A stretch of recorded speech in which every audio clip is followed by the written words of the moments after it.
ça va papier là signé ça que attends. Ah, il ne peut pas. Papa, ouais, ça histoire, ce que vous avez yango, moi que histoire de yango. Ba Kabila boy, akei mango balobi ke soki Tshisekedi akomi na lisa bebe. Adio yo wana ese longo la politique. Soki akomi moto ko signer liboso nde moto ko koza mo. Il ne peut se vivre. Kabila ki bakata sali nini. Akomi na lisa bebe alobi, ko pesa ka papier na signer mango na zonga. Alobi c'est là, Tshisekedi aya tete, ko pesa ka liboso. Kabila signé. Quand on signé, balobi boy. Réforme profonde. Il y a institution, il y a le combattant. Réforme profonde. Réforme profonde. L'institution, elle est à nous. Du sommet à la base. Du sommet à la base. La mère me dit, mais président. On signe qu'il m'a dit bon année. On tourne à biso parce que Kabila a tangate. Kabila a tanga. Kabila a signé. Réforme profonde, c'est-à-dire, même la présidence de la République, va nous former à mon ennemi. Yébela. Néo Mona, Kabila Lobi, fini accord et Addis Abeba. Allez, Ankati a nommé Premier ministre de Matata pour. Ah, Yébela. Kabila Lobi, bah, il y a une forme de mouti, c'est que, bah, accord, pour appliquer un côté. Mais comment il y a qui que, pour appliquer accord. C'est la réforme profonde de l'institution. Armée, pas réformée. La police, pas réformée. L'administration publique, pas réformée. Pas réformée. C'est-à-dire, dans ça, l'administration, il y a un pays souverain, un pays où on va libérer. C'est ce qui a fait que Kabila, pendant son mandat, a pu compliquer en gros. Parce que Senghele va écarter. Parce que réforme profonde du sommet jusqu'à la base. Tout le monde a président de la République, tout le monde a chef du cas. Il ne peut se vivre pas. Il va mettre à l'écart, Kabila Boué. Mais il va quitter que mon temps au pouvoir. Deux mois, il y a quoi l'accord. Il va appliquer, il y a. Ah, il ne peut se vivre pas. Il va bien. Il va bien. Yébela. Fatia, donc, pouvoir te assassiner. Ceux qui ont l'igno, au Sala Moussala. Réforme. Appliquer d'abord rapport à l'ISA. C'est pourquoi Fati a tindi moto la union ONU. Nani Kankou Mundere. Premier vice-président du Sénat. Akendaki, ayebisi que Tolingito appliqué accord à l'ISA. Tout ça la ligne. ONU a signé accord. Il y a que la Congo réforme profonde. Il ne peut se vivre. La réforme, mandat est arrêté. La réforme mandat est allée. Ah, il ne peut pas. Boyoka, Jean-Pierre Lacroix a salé. Secrétaire général de Yaoni a salé. Faut pas appliquer accord à Addis Abeba. Maintenant, Makamwe Bandaka 0 c'est salé. Nous sommes l'armée ici. La police est ici. Ceux qui ont acheté l'état-major, commandant Boyenabori, Yébé. Réunion, alléluia. Est-ce que vous avez vu pour tirer les autres? Ah, Yébé. Tu as vu ça, Ibinoke? Il de peste. Fimelaye Kwan. Fimelaye Nini. Dikayap. Mais pour la politique, Kebana Yo. Yébé. Tu continues à accorder à Addis Abeba. Réforme pro. Sommet jusqu'à la base. Il ne peut pas nous faire ça. On a la chef de quartier. On va vous mettre la maire de la ville de Togo. Administration publique, vous êtes là. Pour les alliés. Accord à Addis Abeba. Accord à Addis Abeba. Yébé. C'est pourquoi Monique Kagame a qui va faire ça. C'est ça la politique. Kagame avec accord à Addis Abeba. Avec le béco. Parce qu'avec accord à Addis Abeba, Bazo Sala réforme, donc on a soit président avec vice-président. On a la imaginer. Donc on a soit premier ministre, Yémo, responsable devant le Parlement. Pour éviter. Parlement, ceux qui ont compliqué là, Parlement, il y a un moment, ça, Sénat, ça et quoi 300 personnes. Pour éviter.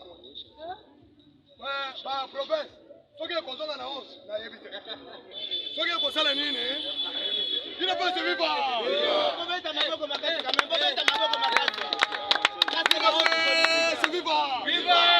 Accord à Addis Abeba. Accord à Addis Abeba. Yébé. Et ça les bonnes monnaies. En attendant, on y a le balobi oyo koye sala nini soki bachena seto lokoti biso nyonso obonaki lokola mwana moke manda ebandaka te esali nini soki bolandi bien bamindele nyonso que ce soit les Américains, que ce soit la nani balobi transition politique transition politique avant que RDC comme un pays monnaie esengeli d'abord batia fondation nde omonaki Félix azali kotia mais moto azosakana na baconseiller ya chef de l'état papa moto balobi barsec ya chef de l'état moto asalaka discours moto amettre le point sur les yeux lelo soki fati babengi ye fati solution. C'est grâce à son entourage que la diaspora ou la diaspora. D'ailleurs, pour votre information, la loi de Noël Tchani, on a dit que tout Congolais de père et de mère, attend la nationalité, nous sommes belés à Ilibanda. Ce qui a commis à l'aéroport, il a fait passeport à Congolais de père et de mère. Papa, on a fait la nationalité belée. On a voté la relégation, on a coquille au bâtiment. Mais comme le président a saboté la diaspora, yo, le Congo, ce qui est total. 2 milliards de dollars chaque année, oh, la diaspora sont versés pour occuper ce bandit. Yo, ce que vous avez dans la diaspora, est-ce que les associés n'a pas il veut se voir. Eliezer, ce qui est dans la diaspora, est-ce que les talibis sont d'ailleurs, ce qui moi, n'a pas la photo, quelque chose. Ce qui est le pouvoir de la diaspora, c'est ma belle. C'est ce que dit le père. Tant qu'on va aller au salaire, nous sommes au salaire, nous sommes au 500. Mais tant qu'on se regarde à l'opposition, nous sommes au foot à mon goût. Nous sommes au ministre, nous sommes au député. Dès que la diaspora, on a financer. Mais là, on a la diaspora, c'est-à-dire, on a un gars.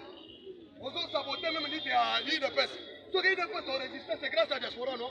Il n'a pas suivi pas. Alors nous étions maltraités par Mobutu, par Laurent Désiré Kabila, par Joseph Kabila Kanambe Kasembe. Les Russes ont saboté la diaspora, c'est-à-dire aux Andes Fimonen. Ah oui, quoi ça la nene? À mon président Christian Zalé, on va mettre 2 minutes à la conférence de presse. IDPS viva! IDPS viva! IDPS viva! Viva! Viva!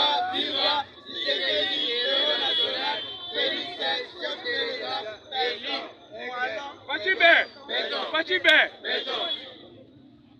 Combattants et combattantes, vous évitez de se la bien.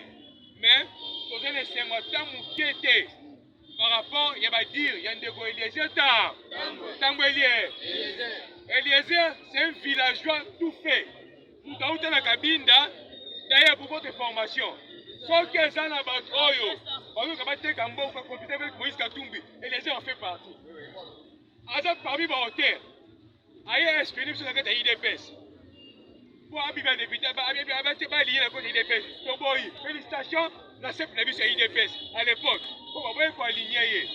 Pour voir c'est un traître. Azak Moïbi, Azak Moudé et Katumba Chindi, on a un espéné bisso. Lélo Awa, il se permet de dire du n'importe quoi dans la présidence. Aujourd'hui, l'IDPS est au pouvoir. Ce qui est grâce à la diaspora, ce qui est grâce, il y a M. Topeka Bongoté. Vous savez, un parsec du chef de l'État, les gens qui ont joué un rôle marquant sur le chef de l'État. Ceux qui ont monde, ils ont comme ça fatigue béton, parce que parsec n'est pas un makasi, parce que l'entourage n'est pas un makasi. Parce que l'assistant n'est pas un makasi. L'assistant Michel, c'est un garçon qui travaille mieux. Bon. Didier Chimanga, il a resali et zaboye. Oboye bayango. Oto boyete. Oye boya. Biso, totambe avec Didier Chimanga tagani na zando awa. Poza ba témoin. Babengi ene ki Didier Chimanga yewo. To mema etene awa, atabu ya zanda pa ko betani zando. Eza mutu oyo abane ko tambola a contre pour le chef de l'État. Parce que oyo Atika jamais conduit ma caméra parce qu'il vidéo Chimanga. Il était contre ça parce qu'il y avait que contre les caméras ça qui nini. Lelo awa va monter kuna bango. Ye vidéo Chimanga. Jama Kabou.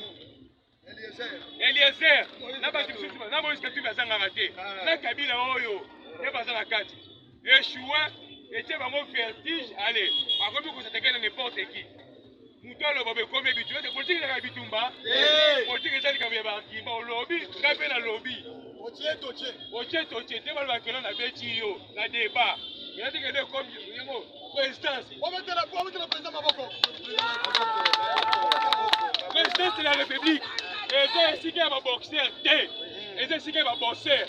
Boxeur, c'est un mouton dans la moussala avec un papier. Il y a une vidéo qui m'a fait ça, un discours. Il y a une capacité d'être très bien. Conseiller stratégique à Sali Eloko. Conseiller stratégique, il y a chef de l'État. Pendant qu'on a qui conseiller stratégique, stratégie n'a pas tout le monde à Ango. Kakabal. Depuis la question de l'homme, depuis qu'on y a bien conseiller stratégique de l'État. Et si il y a les gars à la télévision, à zone de Kamalou, à part mon verbal. Il y a votre ABC et les lots. Atika poste wana azo ke mamote imana ala ne mon papa ale politique ko wina ye en plus ça va Chopin Kabongo azamo na IDPS Céline Oyo et Salam Moussel Makassa Belnero la Belgique c'était pas qui était président cellulaire Aboudi Makassi pour mboka Oyo kuta comme à un niveau ne faut pas se pouvoir par force mais était ce que dit Kabo a dit que non c'est la non violence vous savez combien il a risqué. Combien il a dépensé? Nous avons se fait la terre, à ta mouquette, ton père que hier, la carte en boca oyo. Eliezer, mi batela. Faut aux amants de la diaspora talio. Kende, pas de la cabine, on le vend un petit coup de néo messana. Awa, ton passant au Nima Nayote, il est plus intelligent que toi. Yo, aux valeurs et l'eau moroté. Depuis qu'on s'en a parlé, pas pour le salam à l'eau. Moi, je suis déjà côté ça. À l'époque, parce que c'est Michel Moura François Coca. Je vais se me début au Lingala. L'ensemble de la Lingala. Ndoki. On a les lots, la soukia, mais après c'est mis en garde. On continue là. Oh, yeba. Oh, ils ont première leçon, premier épisode. Ils ont un bouquet, ils ont sur 3 minutes 4 minutes. Mais oh, Goya. Oya koya. Na relation que non ngana tamu la IDPS, atamu la Augustin Kabuya. IDPS viva. Viva. On mena vole kasima, point de presse. Vole kasima, mena mituna school. Na Jamal Kabunda Kabund. Augustin Kabuya. C'est pour vous dire que Batouana Bazana Osho Okola. C'est la langue ya Chinois. Osho Okola. IDPS viva. Viva. C'est-à-dire, Batouana Bazana agenda caché. Il n'a pas suffi pas. Est-ce que vous pouvez imaginer jusqu'à tel point conseiller spécial à chef de l'État a quitté le terrain, a quitté le Kobundisa parce que le document à chef de l'État, il y a Makambouébele. Il n'a pas suffi pas. Il a expliqué à Botola, le document, pas qu'il n'ango, pas qu'il ne gosse la coupe. Il n'a pas suffi pas. La minute, tous les Kabundistes, Batonios à Kabound, ont félicité. Vidé Chiman. On salue bien Nengo, mais télévision topin. Parce que la chef de l'État. Il y a un qui va toquer. Il y a un qui va toquer. Kaboun. Là, bateau, bazo, on a coup d'État. Bazali est là comment. Moko. Ça t'a l'air quoi. Bazo, on va qu'il y ait au monde ici diaspora. Maintenant, je lance un défi à quiconque. Les gens qui vont monter mon tozo finger diaspora. C'est-à-dire à son finger chef de l'État. Félix Tshisekedi a été choisi par son père comme le secrétaire des affaires extérieures. Il y a eu des pestes. Siège naïe, c'est là qui n'a Bruxelles. Tout le monde. Loba papa. Tout le monde. Loba. Jusqu'au lendemain, il y a conclave, il y a Osalama qui est en Belgique. Félix a zongi Namboko. Félix a été représentant. Il y a eu des pestes à la Benelux pour gérer une peste à l'extérieur. Les alliés vont être. Oui. Congolais n'y sont à Kimiakao. Congolais n'y sont basés à l'étranger. Parce qu'il y a qui pour la bonne hérité. Parce qu'il y a qui vont m'y Bakimaki dictature sanglante, il y a un impérialiste avec leur représentant Joseph Kabila. Les gens sont comme saboter diaspora, c'est-à-dire aux hommes au thème. Les premières diaspora, c'est les chefs de l'État. C'est grâce à la diplomatie, il y a Félix à Bruxelles, n'a pas de papa n'a Tchaki, les autres ont le pouvoir. Mais à l'intérieur, tous les caciques, il y a eu des pestes. Il y a déjà dans le mouvement, il y a FCC. Au quotidien. Bruno, tu vas la côté. À côté. Valentin Moubaka, côté. À côté. Batonio so bazaki na sima Tshisekedi. Tant mamoni que Tshisekedi a commis au Kufa, bakotaki na nyoso na FCC. pour na kobondisa UDPS oyo. Nde grâce à diplomatie à Félix na ba collègue na à l'extérieur pour vous dire na loba. Je vous donne une information pour vous éviter. Moto oyo vidéo tima azobondisa wana atopeka bo. Oyebaki azalaki. C'était Congolais de Péréde. Demain. Ezali moto oyo amemaki armée mobimba. Na 2016. Ayaki wana Congo Brazzaville. Na armée mobimba pona ba de loger Kabila. Tango ba moni ke Kabila lingano ngo pouvoir te. Azo sala mécanisme. Na président de la République. Ba wana baza ba opposant. Ba lobi ke soki tokei na Kabila na non violence. Toko réussir yete Kabila esengeli arme. Tango ba mona ki John nani? Chibangu. Ah, John nani? Chibangu. Moto azalaki amene opération wana. Azalaki na moko. Ba onde bazalaki ke to remplir le pouvoir. C'est grâce à pression ya John Chibangu na ba topeka bon wana. Ndio mona Kabila andimi ke toke na élection. Tolo bate. Loba. Mais là c'est c'est. Vidéo Chibangu. Banda tozo pouvoir. Ngai nde na yebi. Bino boyebi te. Na mema ke vidéo Chibangu. Bino ba suivi pas. Viva. To mema ke vidéo Chibangu. Boto na sana. Bino boyebi te. Un sportif. C'est-à-dire vidéo Chibangu. Azali na contre courant, il y a chef de l'État depuis quand? Kala. Dédé. Eliezer. Tambwe. Eliezer pe tango amoni ke barate coup d'État na bango na Moïse Katumbi. Abaluki na s'attaquer na Topeka Bo. Akomi ko s'attaquer na Augustin Kabuya. Maintenant, je vais lui dire. Tout le bateau. Lobela Eliezer. C'est-à-dire bo sale clique na bino. Kabunda na Kabunda. Na vidéo Chimanga na ba Eliezer. Est-ce que nous avons tout la bino? Eliezer en 2023 pour défendre bilan ya Moïse ou bien bilan Tshisekedi? Ya Moïse. Ya Moïse Katumbi. Azali député ensemble ya Moïse Katumbi. Leloyo. C'est grâce à Fati. Alongoli bato na buhungu. Bato nyonso bana ko betela Moïse Katumbi chapo maboko parce que atana mbongo. Or remettra. Étranger. Moto eko libéré. Ba Congolais na maboko ya ba autorité morale ezali Fati ba. Béton. Moïse Katumbi a doit qu'il va Congolais en otage, non? Leloy, est-ce que vous avez reçu Moïse Katumbi? Par ministre, nous sommes 5 ministres. Il y a ensemble, les balobiques, tu as vu ça qui déjà Moïse en 2023. Tu as soutenir d'abord Fatima. Béton. Viva. Balobi dans les médias, on est dans le retard. C'est-à-dire que Balobi après 2023, nous avons côté Nini Tokocha, côté Nini Tokocha. Batouana bazali sous na hier. Mais Eliezer Ntambwe azo se permettre ya kosakana na Topin. Topin kabongo atanga mingi. Chef de l'État soki lelo bila otoza nango ya ko présenter. Diplomatie otoza nango parce que azalaki na parce que oyo ayebani monde Mobimba. Il pas se vivre. Ouais. Ba yebi Topin te. Ba yebi Topin te. Il est ressortissant du Kasai central. Pour que le Kassai central, même dans le village, il y a Samaï à Pamba. Par borne fontaine, forage. Pendant que la commune Nyonso, périphérique, ma territoire Nyonso, a dû servir dans la fondation. Il ne peut pas se vivre. Viva. Comme Eliezer, à côté de la clique, il y a Vidé Chima. À côté de la clique, il y a Jean-Marc Aboun. Pour le saboter, il de presse, il va combattre, il de presse. Bao bazana parti, là bao bazana conseiller chef de l'État. Yebela. Donc on frappe.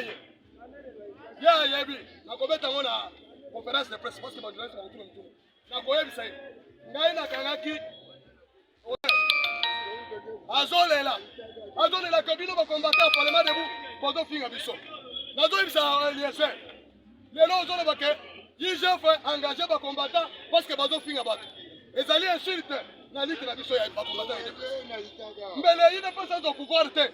Tokangama Moïse Katumbi asa de jouer 4. To ba pesa matin pour le pouvoir. Est-ce que Eliezer alingalo babiloko wana? Te. Aide pas tu vas. Ba combattant bazo na IGF. Bazo mériter musala. Parce que basali musala na bango contre Moïse Katumbi. Moïse alobaki ka combattre la campagne à l'américaine. Oyo autorité morale ya Eliezer. So Eliezer azolo bake bazo pesa bango misala parce que bafinga kite. Biso na ide pesa finga kate. Biso na ide pesa tozo attaquer le mal par le mal. Il ne peut se vivre. Viva.